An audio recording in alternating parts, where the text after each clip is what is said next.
As everyone gets seated, we'll get started today for the welfare debate. I'll try to be brief here. We have Sinclair Davidson will be giving the first part, and then Senator David Leyonhjelm will be the second. It'll be 20 minutes each, and then we'll have 10 minutes for questions at the end. So please get on the WOVA app and submit your questions there. And to start off, Sinclair Davidson. Thank you. Well, good afternoon, and thank you very much. It's always a great pleasure to be at the Friedman conference and meet with all my friends. So thank you for coming, and thank you for sticking around on Sunday afternoon. Now, one of the challenges with having a debate with David is actually finding something that you disagree with. I think after I was in New York 2 weeks ago when I discovered I was doing this because David was phoning me at 2 o'clock in the morning saying, Sinclair, what are we going to talk about? So I think we've identified the issue where David is completely wrong. And I'm always happy for David to be wrong because that means he's going to learn something. So... where are we? The general principle, I mean, how do we think about the welfare state? How do we design a good welfare system? And as the Irish wit once said, I wouldn't be starting from here. And unfortunately, this is where we are starting from, and there are some complex issues and problems that we have to deal with. And the problems and issues we have to deal with are the constraints. Now, the very first constraint is that even though economists generally and libertarians especially always make the assumption that people know their own best interests and act in their own best interests all the time, we do know that this is an assumption, and we do know that there are people out there who make systematic errors, continually making bad choices, and from time to time we need to do something about this, and we can argue what we do about it or not. But a classic case, for example, would be anti-vaxxers. David voted for legislation to persecute these people and force them to vaccinate their children. And so the market for paternalism is not an empty set. Okay, so that's the first constraint. So there are some people sometimes that we need to assist. The second problem, of course, is opportunism, the bad back problem. And for those of you who came to the blockchain talk, you would have heard that blockchain is a mechanism of dealing with opportunism on many other respects. But we have a system, we have a problem with the welfare system whereby people will opportunistically take advantage of our good nature of us trying to help people. So those are the first two constraints that we have to worry about. And then the third constraint that I think a lot of people don't think about too often is promises have been made, and promises have to be honored. And that is going to touch on the one issue where I think David and I do actually disagree substantially. So let's get into the basic principles. And the basic principles, of course, is what government can do, what government should do, and what government does do. And we can all agree that government does far too much in Australia, around the world generally speaking, but our constitution fails to restrain governments. If you have a look at a lot of our political institutions, they are about how we make collective decisions, how votes are allocated, how government is formed. We actually have very few institutions which actually determine how government should spend money. And what they can and can't spend money on. So we actually need to have a fiscal constitution as well as a political constitution, and that's an argument which the late James Buchanan was made quite forcibly. So what does government do? And government does far too much, and we can agree on this point. So I'm a big fan of 2x2 matrices, and there it is. We have a public good, and we have the use of coercion in the economy, and government does coercion and public goods. And so where there is an actual public good, a random example, national security, and that should be paid for by the income tax, and we should force people to pay tax for that purpose. Okay, all good.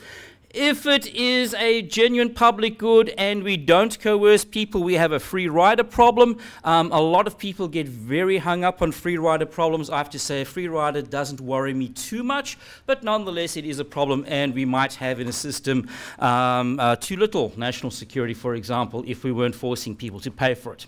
Where there's no public good and no coercion, that's the private economy. We're all very happy and we understand that particular problem. The fourth box is the disputed territory. What happens where we don't have a public good and yet the government forces us to pay for it or forces us to consume it or somehow coerces us? Now, this is a disputed territory, and in the modern economy, that disputed territory is massive. If we think that the federal government is probably spending up to about, say, 30–40% of GDP, I would take away everything that isn't national security and say, well, that's in the disputed territory. There's no reason why the government should have an ABC, and there was an excellent book published just on the weekend, so please be sure to get your copies. There's no reason why we should have a public health system. There is no reason why the federal government should have an education system, so on and so forth. So that disputed territory is, of course, quite massive. So we can agree on that, but we can't even agree that the disputed territory is a problem. So here are some sensible people. Hayek says there's no automatic presumption against government in the disputed area. The communist. Mises at least gets this right. He says, well, you know, anything that the government does beyond the protection of life, health, liberty, and private property is an evil. Okay. Health. What a Bolshevik. James Buchanan. Some extensions of state power are more legitimate than others. Duh. So the problem is that sensible people who we would normally quote and like and what have you, even in this space, there is controversy as to what government can and can't and shouldn't be doing.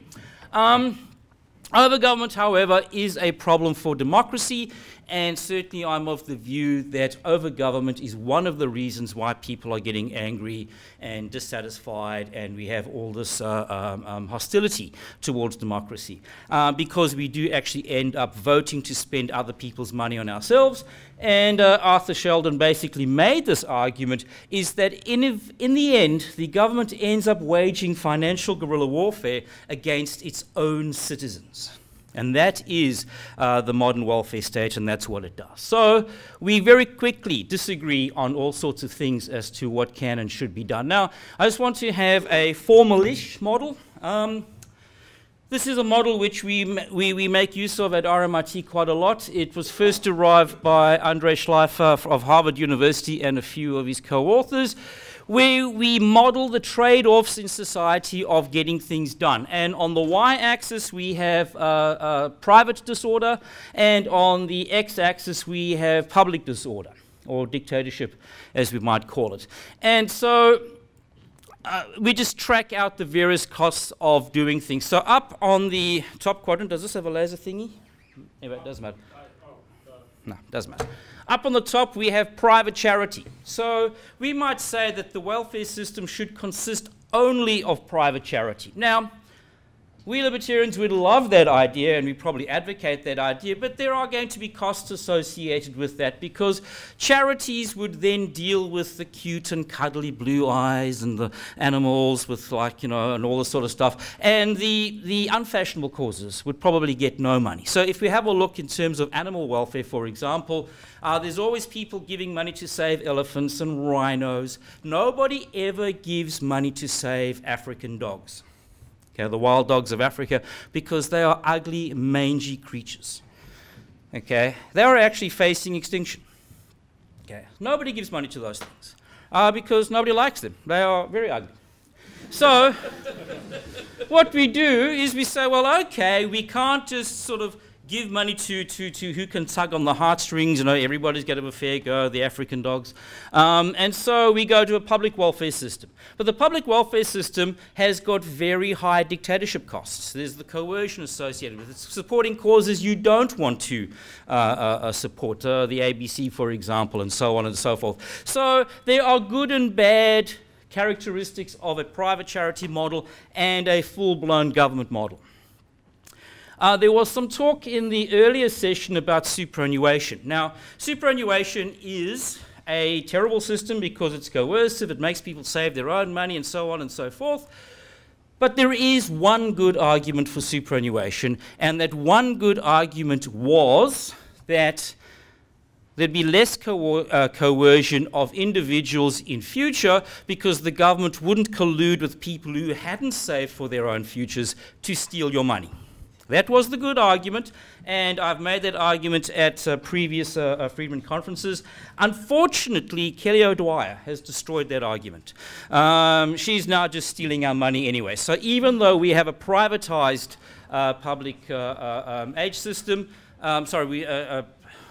aged care system, it was privatized, the government are still more or less now taxing it to death and stealing the money. So I think the arguments for super have actually kind of deteriorated.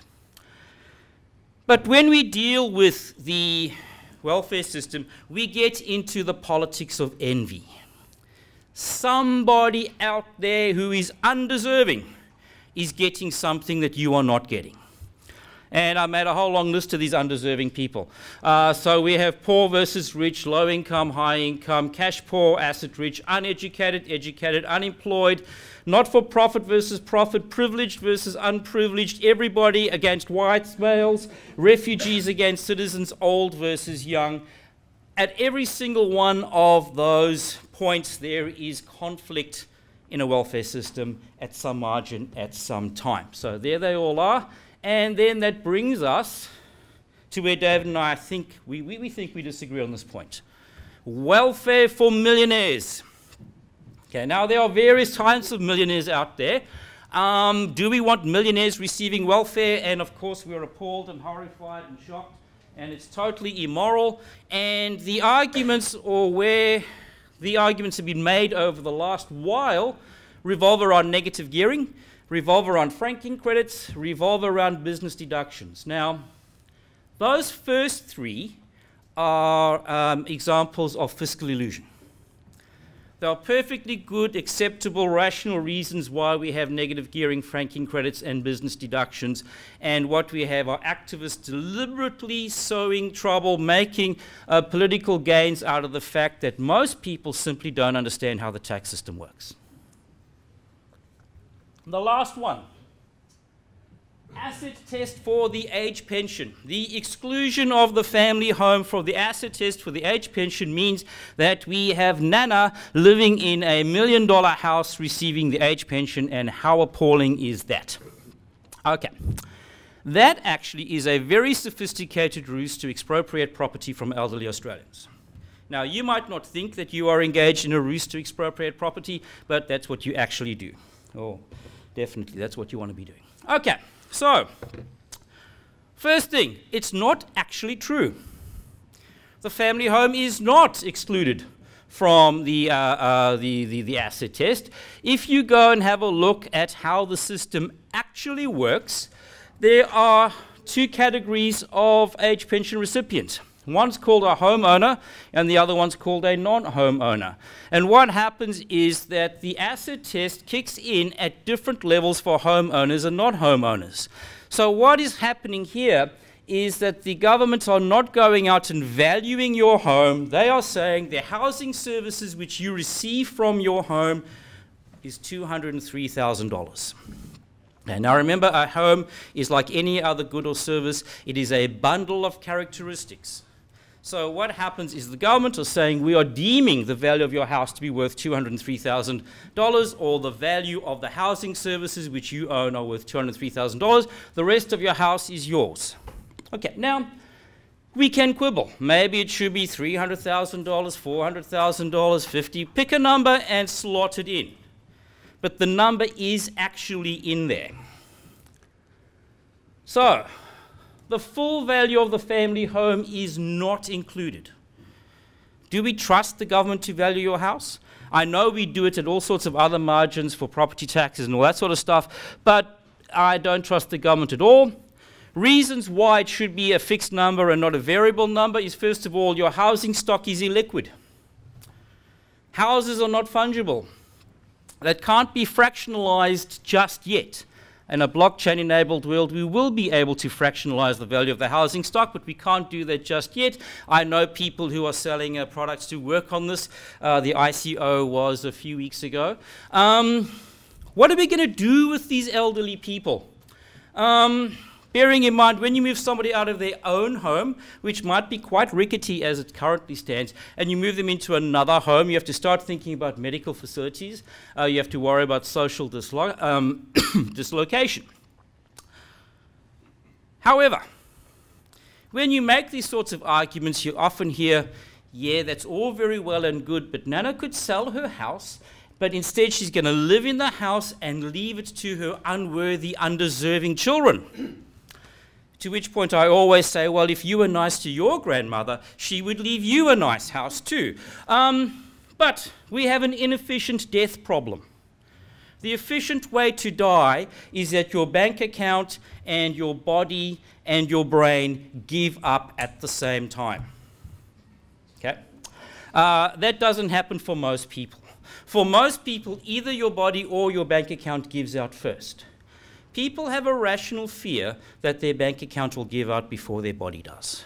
And you have people at Treasury and the Reserve Bank saying people are over investing in their aged care because they're worried they're going to outlive their money. Well, that is actually a real threat and a real problem that people should worry about. What should we do with the elderly? Well, I'm going to say we should actually honor the promises that were made. People were promised, they were actually promised that if they paid their social security contributions, they would be looked after in old age.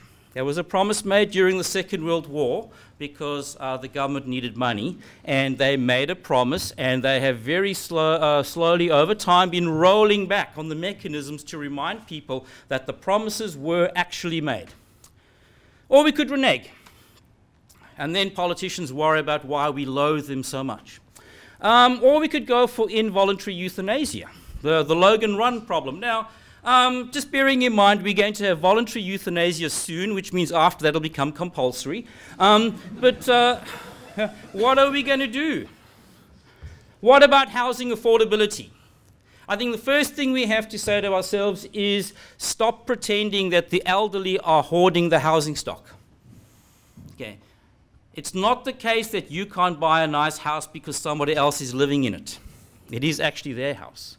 Stop trying to raise taxes. If you want to have a bigger housing stock, deregulate the housing approval process and deregulate housing costs. Also abolish things like first homeowners grants and all these sorts of things. And if you want to buy a house and you are a young person, get a second job. Eat less smashed avocado. Move out to the sticks. Sponge off your parents. I mean, these are all mechanisms that everybody else has ever used, and you too can do that. And I'm 3 minutes under time. Thank you very much.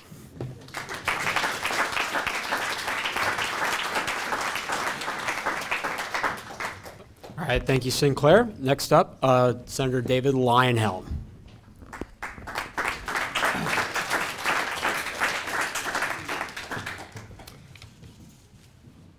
Well, I'm going to explain to you in a few moments why what you just heard was the Manchurian candidate, the communist infiltrator, the left-wing sneaky bastard who has outward signs of libertarianism but is irredeemably lost to the communist cause. So I'm used to dealing in the Senate, and we're not allowed to have props, so there'll be nothing to look at. But I am surrounded by lefties and people who want to spend other people's money in the Senate, and I sit just across the aisle from the Greens too. So every now and then I need to be able to tune out. So I dream a little bit. And in that dream, I dream that the Liberal Democrats have a majority in the House of Representatives and in the Senate, and if push comes to shove, the state governments as well. Although on welfare, primarily, it's a federal matter. And that allows me to dream, should there be any government welfare at all. We libertarians believe strongly in private charity, philanthropy, mutual organisations, non-profit organisations, families, neighbourhoods and villages. So if there was no private charity, no public charity, no public welfare, would those private sources be sufficient? Would it be enough to prevent old people starving to death or the disabled unable to get help?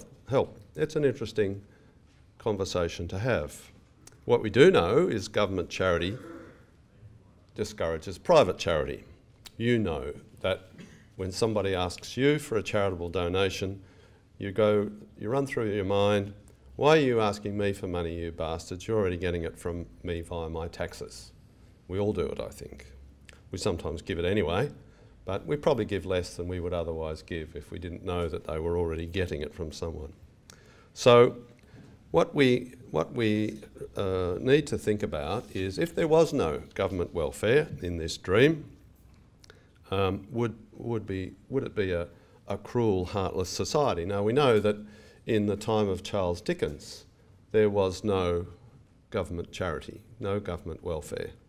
And we know that people did suffer, people did die, they did miss out.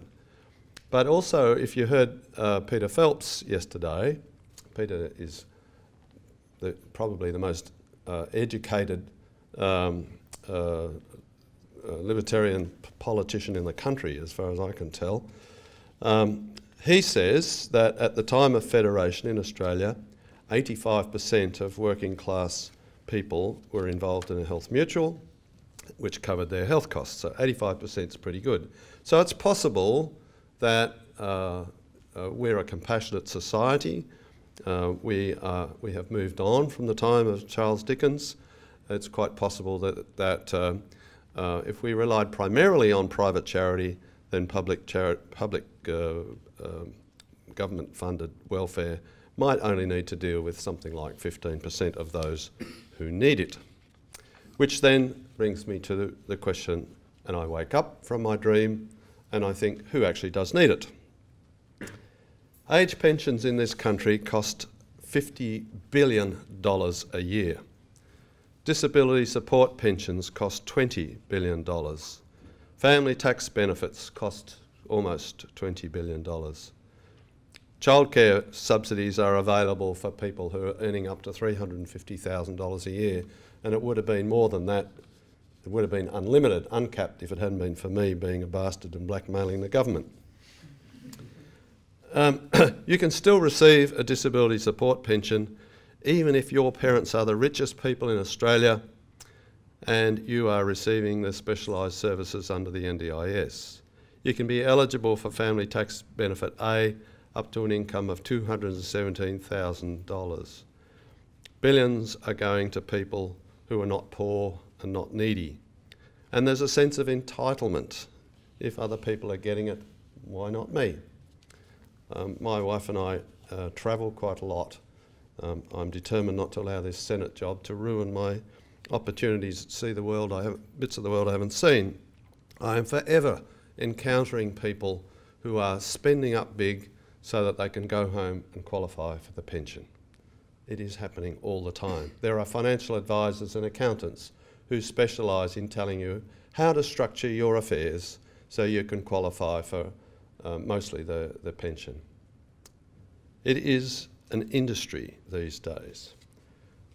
So if we start from the fact that I'm now awake and my dream is over, how could we restructure the current welfare system so that we end this mentality, this attitude of entitlement? I profoundly disagree with our communist friend here that there was ever an understanding that you would be looked after in your old age if you just simply paid your taxes. In New Zealand, they have what they laughingly call a superannuation system, where they take some of your taxes and they say that's for your old age, that's to pay for your pension. In the UK, they have an accumulation system run by the government, and you pay into it a proportion of your salary, and you receive benefits back in the form of a pension in proportion to how much you've paid. And if you haven't put much in, you don't get very much out. We've never had that in this country. Politicians have made promises, but if you're naive enough to believe that politicians' promises should be binding, especially if they were made back in World War II, then you're probably a South African academic who wasn't even in Australia at that period and didn't come till a great deal later. So I would discount all of that. I would say, let's not pretend what might have been, what a politician once said. We have never in this country had an understanding that you don't have to save for your old age. You do have to save for your old age. It has always been the case that you have had to save for your old age, and only if you didn't save enough for your old age to reach whatever we agreed is a certain living standard, a certain level of dignity, do you then hold your hand out to receive other people's money. So how could that be improved? First of all, we don't really make the most of our superannuation scheme. It's, if you heard the previous session with Andrew Bragg in here, it's rorted by the unions and to some extent the employer groups. They're clubs. It's a bit of an industrial relations club for the industry funds. They help themselves to that money with quite high fees. A lot of it leaks into the unions, ends up going to the ALP as well. That money is members' money. That money could be used to help fund their retirement. That's their contributions that's being diverted. We really need to end that. It's also that there are issues. Adam Crichton has written about this quite extensively. They do suffer from a lack of competition. They don't compete with each other enough, the super funds, for your business.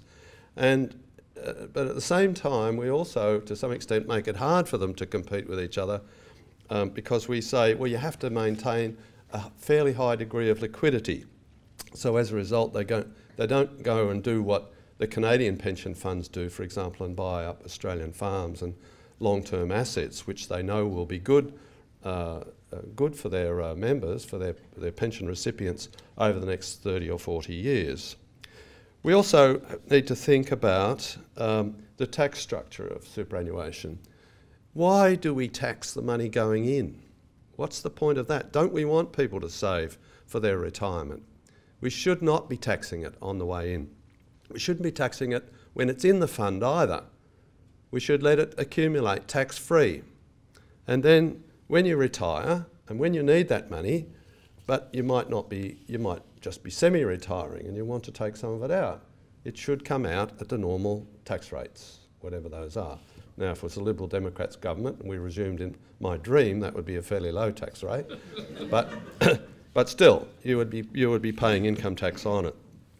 I would also contemplate whether or not, because this is diverting money into a tax-free environment, away from the taxed environment, that has an impact on revenue. Even at low tax rates, it would have an impact on revenue. So you might put a cap on it. At the moment, that cap is $1.6 million per person. I think that's way too low. You need something to aspire to. So I'd bring it up to maybe 5 or 10 million, but you'd put a cap on it. And you would also probably put some sort of limits, I'm not exactly sure of the details here, on how much you could withdraw as a lump sum. What we have now is people taking money out of their super fund in lump sums, spending it on renovating their house and then saying, now give me a pension. Now I'm eligible for a pension. I think there's an argument. I'm not real fond of compulsory saving, but on the scheme of things, from cigarettes, taxes on cigarettes to various other things in the coercive scale, forced saving for your retirement is not such an offensive thing. And you probably could argue for a lower rate of contributions to super for youngsters, maybe 18 to 30 or under 30, perhaps a slightly higher rate than what we're currently paying for those up to 40, and then from 40 onwards you've got to make a pretty serious contribution. Now, to get on to this area that Sinclair raised about eligibility, including the family home, we have people who genuinely have multi-million-dollar houses eligible for the pension. Now, you can argue it from Sinclair's point of view and say, oh, they were given undertakings. Well, I don't think they were. Or you can say, well, it'd be disruptive to force them to move out. But nobody would force them. They would just be less eligible for the pension. That's all you would be doing. So they would have choices. We're not talking about children here. We're talking about grown-up adult people in their retirement making a decision about their own finances. This is not nanny state stuff. They're capable of making a choice. Do you want to continue living in that house? Do you want to free up some of the liquidity in your house or some of the value of your house via reverse mortgage or even the new system that the government has introduced in the budget? Do you want to sell and move? No one's forcing you to sell and move. It's up to you. But we have people who are receiving the pension, living in very, very valuable houses in many instances, and that pension is being paid for by people who are working, paying taxes and can't afford to buy a house at all, who are renting. I cannot see how that can be equitable.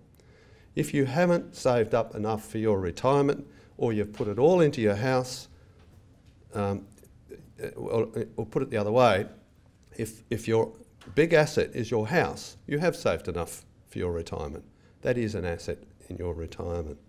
And if after all your house and your other assets, you still don't have enough for retirement, that's a sign you haven't saved up enough during your life. That happens. But it's not a badge of honour. It's not an entitlement. It's not an entitlement to say, I can hold out my hand for other people's money. It should not be something that you are proud of. It should be something slightly embarrassing. I have to receive other people's money because I didn't save up enough during my working life. Now, some people will say, well, you know, life handed me a shit sandwich and I couldn't do that. Okay, that happens, so we can accept that. But there is no, I don't think there's any right to say I paid taxes all my life and I am entitled to a pension. Harry Triggerboff and Gina Reinhardt pay a lot of taxes too, much, much more than most of us. And I think you would all agree that we shouldn't be handing out a pension to them. If we're going to draw the line somewhere, then we've got to draw the line, I think, at an equitable level. Now, I hope I've revealed to you the secret communist that I am debating against here today. A couple of other aspects he said that confirm that. He said people make bad choices and we have to do something about that.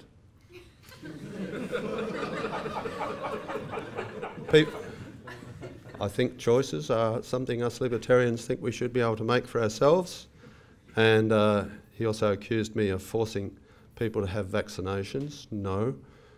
All I favour is if you want to hold your hand out for government money, and in this case it's childcare subsidy, then you have to have your brats vaccinated. And in terms of unfashionable causes, nobody gives money. And he raised the example of the African dogs. He's not only is he a communist, he's an evil communist. Ugly people on welfare are shouldn't be regarded as the African dogs of welfare. Thank you very much.